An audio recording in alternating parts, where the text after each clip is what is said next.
une réaction sur les événements de Strasbourg. On a décidé de ne pas faire long sur ces événements puisque l'enquête est en cours, mais...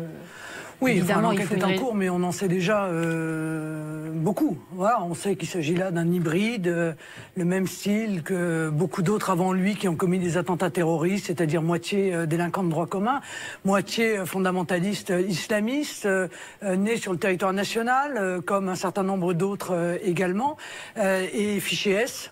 Ce qui repose le problème fondamental de mettons tout en œuvre pour pouvoir protéger la société de ces fichiers S qui sont le terreau d'où naissent à l'évidence l'immense majorité de ceux qui commettent des actes terroristes sur notre territoire. Avec nous, on est tous d'accord, mais... Non, on n'est pas tous d'accord. On est tous d'accord, mais on diffère sur les moyens. Oui, non, mais d'accord. Enfin, le constat, tout le monde est capable de le faire. Là, on n'a pas tous les éléments d'information. Vous allez un peu Non, mais c'est pas le sujet, si vous voulez. Moi, je propose depuis déjà de nombreuses années, on expulse les fichiers S étrangers. Pourquoi ? Non mais voilà. Non mais c'est bien parce que vous êtes prévisible. J'allais même répondre à votre objection, car elle est la même que celle à qui à chaque fois nous disons cela. Pourquoi? Parce que tous les gens qui sont là pour surveiller les fichiers S étrangers, ils perdent leur temps. En ce sens que s'ils étaient renvoyés dans leur pays, ils pourraient se concentrer sur les fichiers français. Et ça pourrait être effectivement extrêmement utile parce que nos services de renseignement sont débordés. Car voyez-vous, ce sont des dizaines de milliers de personnes qu'en réalité il faut surveiller. Ça, c'est la première chose. Deuxièmement, vous le savez depuis longtemps, je réclame la mise en œuvre de l'article 411-4 du Code pénal. Et il y a un article du Code qui condamne l'intelligence avec l'ennemi. Tous ceux qui ont une relation avec une des organisations terroristes, Boko Haram, Daesh, Al-Qaïda, et j'en passe et des meilleurs, dont la liste doit être faite par le gouvernement français. Vous voyez bien que là, ça n'aurait servi à rien. Non, monsieur. Alors, dans les informations dont on dispose, ce que vous dites ne sert à rien. On n'aurait pas pu arrêter cet homme sur la base. Si au lieu, il n'y a pas des preuves, si au lieu de manière péremptoire de me couper la parole, vous m'écoutiez, probablement vous comprendriez mon propos. À partir du moment où ils sont en relation avec une de ces organisations, alors ils sont passés devant la cour d'assises. Et c'est 30 ans.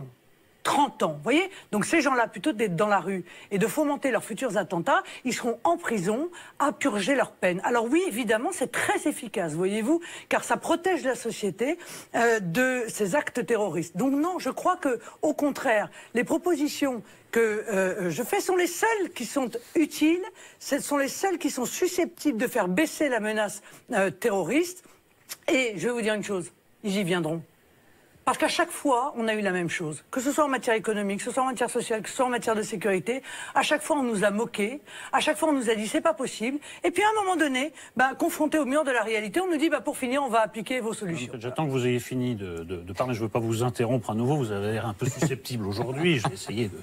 Mais ce que vous dites, c'est que vous plaquez une tentative de récupération un peu démagogique sur un cas dont, et c'est mon cas aussi, vous ne savez rien ou pas grand-chose. Ce qu'on sait, c'est que cet homme devait être interpellé le matin de l'attentat pour des faits de droit commun.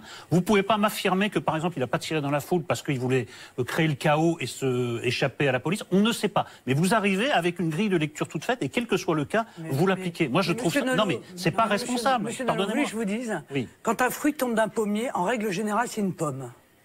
Voilà. Non, mais je vous le dis parce que il vous faut combien d'attentats terroristes pour comprendre que le profil est le même, que ce jeune fréquentait les milieux radicalisés de Strasbourg, qui est un haut lieu du fondamentalisme islamiste, que des secteurs tels que cela, il y en a 750 grosso modo en France, qui sont des zones de non-droit, qui sont aux mains des fondamentalistes islamistes, qui développent leur idéologie, qui sont financés en partie par des fonds étrangers, financés en partie par des fonds qui proviennent d'ailleurs de la poche des Français, parce que au travers d'associations soi-disant culturelles, au travers d'associations soi-disant sportives, au travers de toute une série de ces choses-là, et que tant qu'on ne s'attaquera pas à éradiquer cette idéologie islamiste en amont, on retrouvera ce type de problème. Donc je sais exactement de quoi je parle. Et le type n'est pas sorti parce qu'il était énervé, parce que je sais pas quoi. C'est pas un déséquilibré, c'est rien de tout ça. On nous fait le coup à chaque fois. C'est un fondamentaliste islamiste. Il ressemble exactement à ceux qui l'ont précédé. Et c'est 250 morts depuis les 6 dernières années dans notre pays. Je vous dis simplement que vous me trouvez péremptoire. Je vous trouve pour ma part très empressé à tirer des conclusions sur des éléments que vous ne connaissez pas. Comme l'enquête est en cours, on vous a entendu, Madame Le Pen. Vous excuserez si j'ai raison. Mais il n'y a pas quelqu'un qui a raison, qui a tort. Simplement, attendons de connaître tous les éléments pour en tirer les conclusions. Ça me semble la base d'une réflexion politique, même d'une réflexion. Vous m'avez fait à chaque fois le même débat. Quand je tweetais en disant c'est un attentat terroriste, on ne sait pas, c'est peut-être un déséquilibré. Non, c'est peut-être quelqu'un qui s'est fâché avec sa mère et qui a voulu se venger sur sa voisine. Vous devez me confondre. Voilà. Vous devez et confondre.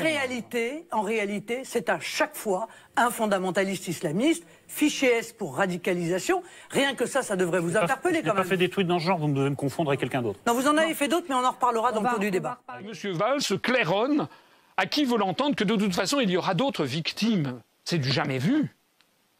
Les Français n'ont pas élu un président de la République pour que le chef du gouvernement explique aux Français que de toute façon il ne peut rien pour eux, que de toute façon, il paraît qu'on le dit aux enfants des écoles maintenant, il va falloir vivre avec le terrorisme. On ne dit pas un mot de ce que la France fait partie de coalitions qui sont extrêmement meurtrières. Je rappelle d'ailleurs au passage, parce que les gens ne le savent pas, que le nombre de morts qui a été commis par les Américains et leurs alliés européens en Irak, alors fort heureusement la France n'y était pas grâce à Jacques Chirac et à Dominique de Villepin, mais en Irak, en Afghanistan et au Pakistan, c'est 1,3 million de morts civiles minimum, selon les estimations les plus fiables et les plus sérieuses. 1 300 000 civils. Est-ce que les Français peuvent réaliser ce que peuvent penser de l'Occident les peuples du Moyen-Orient qui, depuis maintenant plusieurs années, ont vécu 15 800 tueries de civils comme celle que nous venons d'avoir? 15 800. Est-ce que les Français peuvent le comprendre et peuvent comprendre que nous sommes lancés dans une politique de dingue et que la France doit absolument cesser au plus vite notre participation à cela? D'ailleurs, il suffit de regarder les pays du monde qui ne font pas partie des coalitions menées par les docteurs Folamour de la Maison-Blanche. Nous appliquerons cette belle maxime de Charles de Gaulle qui disait « Il ne peut pas y avoir de paix dans le monde s'il n'y a pas de justice entre les nations ». Notre premier souci sera de dire que nous sortons de l'Union européenne, de l'euro et de l'OTAN. Je l'ai expliqué dans ma conférence le jour d'après. Notre premier souci sera également de dire que si nous sortons de l'Union européenne et de l'OTAN, c'est pour rétablir la justice entre les nations. Les religions sont une chose, et puis l'application que les hommes en font en est une autre. Or actuellement, s'il y a effectivement un problème dans le monde musulman, c'est parce que il y a un pays, l'Arabie Saoudite, pour ne pas le nommer, qui depuis le 19e siècle, avec le soutien constant des États-Unis d'Amérique, pousse à une lecture ultralittérale du Coran, le régime wahhabite, que ne partagent pas 90% du monde musulman. Ce sont les États-Unis d'Amérique et leurs supplétifs qui ont commencé à avoir partie liée avec des mouvements terroristes. Allez leur demander ce qu'ils savent du trafic d'armes et du trafic d'argent dont a bénéficié le prétendu État islamique. Derrière se cachent à la fois les États-Unis d'Amérique, l'Arabie Saoudite, le Qatar. De plus en plus de Français le savent. Les premières décisions que nous prendrons seront de rapatrier au plus vite toutes les troupes que nous avons dans des pays où nous n'avons rien à faire. Sera de sortir de l'OTAN. Ça sera également de présenter nos excuses pour les peuples que nous sommes allés bombarder pour des raisons ignobles. Pourquoi M. Sarkozy est-il allé faire assassiner Kadhafi?